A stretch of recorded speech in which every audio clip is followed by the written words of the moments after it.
এটা হচ্ছে জীবনের ঝুঁকি নিয়ে মানুষ ফিরছে ঘরে।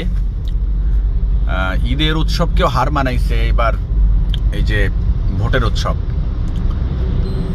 24-এ এই যে ভোট উৎসব, অতীতের যে কোনো নির্বাচনের থেকে এবারকার নির্বাচনটা নিঃসন্দেহে মানুষের মনে থাকবে, কারণ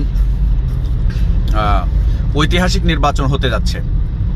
আজকে গোটা রাজধানী থেকে মানে এত পরিমাণ মানুষ বাড়ি ফিরছে, একদিকে ছুটি, লম্বা ছুটি, চার দিনের একটি ছুটি, পাশাপাশি ভোট।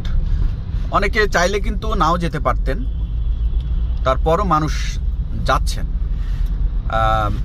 একেবারে বাঁধ ভাঙা যে জোয়ার, মানে একেবারেই নারীর টানে বাড়ি ফেরার যে গল্প আমরা ঈদের সময় বলি, সেই দৃশ্য আমরা নির্বাচনকে ঘিরে দেখছি। যাই হোক, সবাই শান্তিতে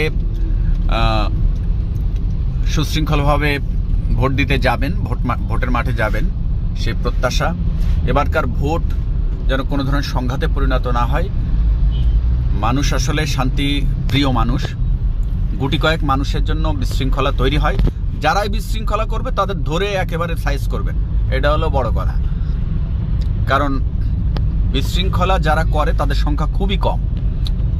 ওই 24 জুলাইয়ে যেমন মানুষ, নারী পুরুষ শিশু সব বয়সের মানুষ রাস্তায় নেমে একেবারে বন্দুকের নলের মুখে, বন্দুকের নলকেও হার বানাইছে অনেক জীবনের বিনিময়ে।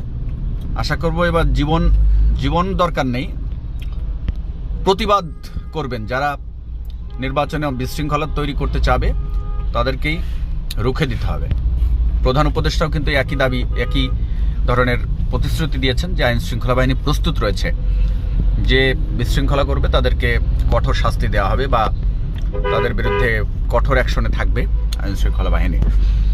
এরকম রাজধানী ঢাকা থেকে আমরা টাঙ্গাইলের কাছাকাছি পুরো রাস্তা জুড়েই একই ধরনের চিত্র।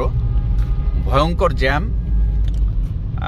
পুরো রাস্তায় যানবাহন, মানে ছোট বড় সব ধরনের যানবাহনই, মালবাহী ট্রাক, তারপরে পিকআপ, পশু গরু ছাগলের যে পিকআপগুলো, ট্রাকগুলো, তাতেও আমরা দেখছি এভাবে মানুষ